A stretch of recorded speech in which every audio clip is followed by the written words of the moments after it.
الحمد لله وكفى والصلاة والسلام على سيدنا محمد المصطفى وأحمد المجتبى وعلى آله الأتقياء وأصحابه الأصفياء أما بعد فأعوذ بالله من الشيطان الرجيم بسم الله الرحمن الرحيم سنلقي في قلوب الذين كفروا الرعب بما أشركوا بالله ما لم ينزل به سلطانا ومأواهم النار وبئس مثوى الظالمين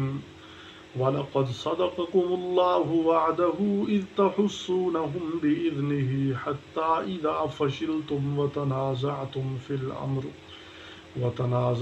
فِي الْأَمْرِ وَعَصَيْتُم مِّن بَعْدِ مَا أَرَاكُم مَّا تُحِبُّونَ مِنكُم مَّن يُرِيدُ الدُّنْيَا وَمِنكُم مَّن يُرِيدُ الْآخِرَةَ ثُمَّ صَرَفَكُمْ عَنْهُمْ لِيَبْتَلِيَكُمْ وَلَقَدْ عَفَا عَنْكُمْ واللہ ذو فضل علی المؤمنین صدق اللہ العظیم۔ سورۃ آل عمران کی آیت نمبر 151 اور 152 میں نے ابھی آپ کے سامنے پڑھی ہے۔ اللہ تعالی ہمیں قرآن و سنت سے لگاؤ نصیب فرمائے، قرآن و سنت کو سمجھنے کی توفیق عطا فرمائے۔ ابھی ہم اس کا ترجمہ اور تفصیل سیکھیں گے۔ فرمایا سنلقی فی قلوب الذین کفروا الرعب، اب ہم ڈال دیں گے کافروں کے دلوں میں ہیبت، رعب، بما اشرکوا باللہ، کیونکہ وہ شرک کرتے ہیں اللہ کے ساتھ، ما لم ینزل بہ سلطانا، اللہ کے ساتھ ایسی چیز کو شریک کرتے ہیں جس کی کوئی سند نہیں اتاری، اللہ نے کوئی دلیل نہیں اتاری۔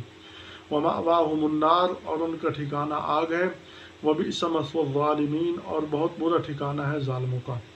وَلَقَدْ صَدَقَكُمُ اللَّهُ وَعْدَهُ، اور تحقیق سچ کر دکھایا اللہ نے اپنا وعدہ، اذ تحسونہم بإذنہ، جس وقت تم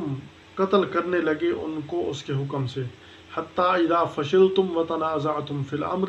یہاں تک کہ تم نے تھوڑی نامردی دکھائی اور ایک معاملے میں جھگڑنے لگے، وعصیتم من بعد ما اراکم ما تحبون، اور تم نے نافرمانی کی بعد اس کے کہ اللہ تمہیں دکھا چکا تھا وہ چیز جسے تم پسند کرتے تھے، تمہاری محبوب چیز تمہیں دکھا چکا تھا۔ منکم من یرید الدنیا، تم میں سے بعض دنیا کا ارادہ کر رہے تھے، ومنکم من یرید الآخرہ، اور تم میں سے بعض آخرت کا ارادہ کر رہے تھے۔ ثم صرفکم عنہم، پھر اللہ نے الٹ دیا تم کو ان سے، لیبتلیکم، تاکہ آزمائے تمہیں، وَلَقَدْ عَفَا عَنْكُمْ، اور اللہ تمہیں معاف کر چکا ہے، وَاللَّهُ ذُو فَضْلٍ عَلَى الْمُؤْمِنِينَ، اور اللہ ایمان والوں پر بہت بڑے فضل والے ہیں۔ غزوہ احد کی تفصیل پیچھے چل رہی ہے، اس تفصیل کے اندر ہم یہ بات پڑھ چکے ہیں کہ رسول اللہ صلی اللہ علیہ وسلم نے 50 آدمیوں کو احد کی جانب ایک درہ پر مقرر فرمایا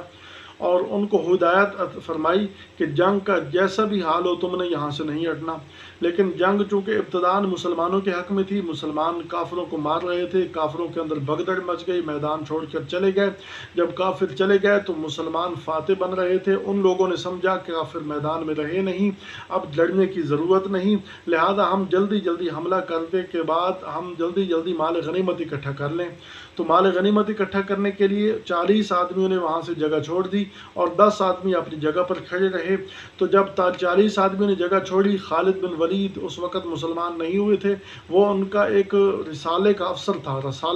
تھا، اس نے دیکھا کہ درہ خالی ہے، اس نے یک بارگی حملہ کر دیا، ادھر سے کفار نے حملہ کر دیا، مسلمان ان کے نرغے میں آ گئے اور اچانک ایسی صورت پیدا کہ مسلمانوں کو اس صورت کی توقع نہیں تھی کہ اچانک ہم پر ایسا حملہ ہو جائے گا۔ تو مسلمان اس صورتحال کو دیکھ کر پریشان ہو گئے، اچانک ان کے حواس کھو بیٹھے اور پھر ان میں سے بعض جو ہے نا وہ میدان سے ادھر ادھر چلنے لگے، ادھر ادھر ہونے لگے اور بعض میدان کے اندر جم گئے، اور جو جمے آپ صلی اللہ علیہ وسلم کے ارد گرد پہرہ دار بن گئے۔ خالد بن ولید نے 40 آدمیوں کو جب وہاں نہ پایا تو 10 کو انہوں نے شہید کر دیا، اور اچانک حملہ ہوتا رہا، 70 صحابہ کرام شہید ہو گئے، آپ صلی اللہ علیہ وسلم زخمی ہو گئے۔ ابن کمیہ نے آپ صلی اللہ علیہ وسلم کو زخمی کر دیا اور آواز اٹھائی کہ محمد صلی اللہ علیہ وسلم دنیا میں نہیں رہے۔ تو اس وقت صحابہ کرام رضی اللہ عنہم اجمعین پریشان ہو گئے، اور آپ صلی اللہ علیہ وسلم جب ہوش میں آئے، آپ صلی اللہ علیہ وسلم پر بے ہوشی طاری ہو گئی، جب ہوش میں آئے تو آپ صلی اللہ علیہ وسلم نے آواز دی کہ ادھر آ جاؤ۔ اس وقت 10 صحابہ کرام آپ کے ارد گرد کھڑے ہو گئے، ان میں سے 9 شہید ہو گئے جو آپ کو انتہائی بہترین انداز سے سکوٹی دے رہے تھے۔ آپ صلی اللہ علیہ وسلم نے پھر صحابہ کو بلایا، آواز دی، پھر سب اکٹھے ہو گئے۔ جب صحابہ اکٹھے ہو گئے تو پھر کفار میدان چھوڑ کر بھاگ گئے، اور تھوڑا دور گئے تو ان کے دل میں یہ خیال آیا کہ مسلمانوں کو ہم نے خون میں لت پت کر دیا، ان پر اچھی طرح حملہ کیا، اب پھر ہم میدان چھوڑ کر کیوں بھاگے ہیں، چلو دوبارہ جا کر حملہ کرتے ہیں۔ یہ ارادہ کرنا تھا کہ اللہ نے فرمایا سنلقی فی قلوب الذین کفروا الرعب، ہم نے کافروں کے دلوں میں مسلمانوں کا ہیبت، دبدبہ اور رعب بٹھا دیا۔ وہ اب حملہ کرنے کے ارادے سے نکلتے بھی وہ نہ نکل سکے، کیونکہ میں نے ان کے دلوں پر مسلمانوں کی ہیبت بٹھا دی، مسلمانوں کا رعب بٹھا دیا۔ تو فرمایا بما اشرکوا باللہ، ان کے دلوں پر رعب کیوں بٹھایا؟ کیونکہ وہ اللہ کے ساتھ اوروں کو شریک ٹھہراتے ہیں، اور جو اللہ کے ساتھ شریک کرنے والا ہوتا ہے، شرک کرنے والا ہوتا ہے، وہ بزدل ہوتا ہے، وہ ضعیف ہوتا ہے، اور اس کے اندر حمیت بھی ہو مسلمانوں کے خلاف تو وہ حمیت جاہلیہ ہوتی ہے، حمیت جاہلیت والی ہوتی ہے، وہ اللہ کے لیے نہیں ہوتی، وہ اپنی جہالت کی وجہ سے مسلمانوں کے خلاف میدان میں آتا ہے، وہ جہالت کی وجہ سے سامنے آتا ہے۔ اور حمیت جاہلیہ، اس کا نتیجہ یہ ہوتا ہے کہ یہ عقل اور بصیرت سے خالی ہوتی ہے، اس لیے وہ وہاں رک گئے، اللہ تعالیٰ نے ان کو وہاں روک لیا۔ فرمایا ما لم ينزل به سلطانہ، اللہ کے ساتھ ایسی چیزوں کو شریک ٹھہراتے ہیں کہ اللہ نے اس پر کوئی دلیل نازل نہیں کی۔ دلیل تو توحید پر ہزاروں موجود ہیں، کسی ایک چیز کو لے لو، وہ تمہیں اللہ تعالیٰ کا پتہ بتائے گی۔ اس کائنات کا ذرہ ذرہ وہ اللہ وحدہ لا شریک کی وحدانیت پر وہ دلیل ہے، لیکن شرک پر کوئی دلیل نہیں۔ اگرچہ وہ دلیل دیتے ہیں لیکن وہ ایسی دلیل نہیں جو اسلام کے مقابلے میں کھڑی ہو جائے، توحید کے مقابلے میں کھڑی ہو جائے۔ فرمایا ومأواہم النار، ان کا ٹھکانہ آگ ہے، وبئس مثوى الظالمین، اور بہت ہی برا ٹھکانہ ہے ظالموں کا۔ تو یہاں تک تو اللہ نے انعام کا ذکر فرمایا، آگے صحابہ کرام کی اس کوتاہی اور لغزش کو ذکر فرمایا، اور سخت انداز میں فرمایا، کیونکہ اللہ مالک ہے، وہ بات کر سکتا ہے، اور سمجھانے کے لیے، تربیت کرنے کے لیے الفاظ استعمال فرمایا۔ وَلَقَدْ صَدَقَكُمُ اللَّهُ وَعْدَهُ إِذْ تَحُسُّونَهُم بِإِذْنِهِ، اللہ نے تم سے اپنا وعدہ سچ کر دکھایا جب تم اس کے حکم سے قتال کر رہے تھے۔ شروع میں مسلمان جم گئے، مسلمان اتحاد کے ساتھ ان کے مقابلے میں آ گئے، جب جمے کفار کے قدم اکھڑ گئے، وہ میدان چھوڑ کر چلے گئے۔ حتیٰ اذا فشلتم، حتیٰ کہ تم نے نامردی دکھائی، وتنازعتم فی الامر، اور تمہارے معاملات میں جھگڑا ہونے لگا۔ صحابہ کرام آپس میں ان کی رائے کا اختلاف ہو گیا، اور رائے کے اختلاف سے بزدلی پیدا ہوتی ہے اور دشمن کو وار کرنے کا موقع ملتا ہے، اس لیے فرمایا فشلتم، تمہارے اندر بزدلی کے آثار ظاہر ہو گئے، اور پھر تمہارے معاملات میں جھگڑا ہو گیا۔ غزوہ احد کے متعلق 3 جھگڑے ہوئے۔ پہلا یہ کہ غزوہ احد میدان احد کے اندر جا کر لڑا جائے یا مدینہ کے اندر دفاع کیا جائے، تو بعض لوگ یہ رائے دے رہے تھے کہ میدان کے اندر، بعض کہہ رہے تھے کہ مدینہ میں ہی دفاع کیا جائے۔ تو پہلا یہ اختلاف ہوا، لیکن مسلمان نکل پڑے۔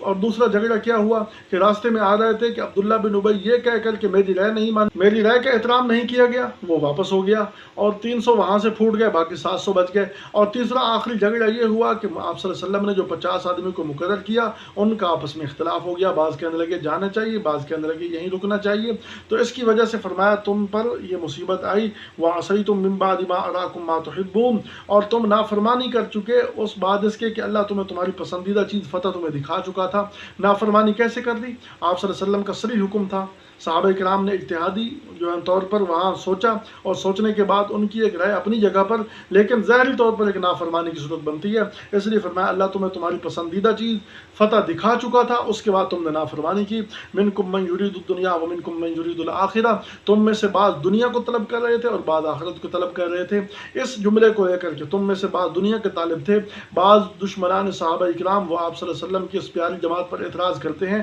لیکن حقیقت کے اعتبار سے یہ اعتراض کوئی ایسا اعتراض نہیں ہے جس کا رفع نہ ہو۔ یہ اعتراض ایسے ہے کہ جیسے صحابہ کرام نے دیکھا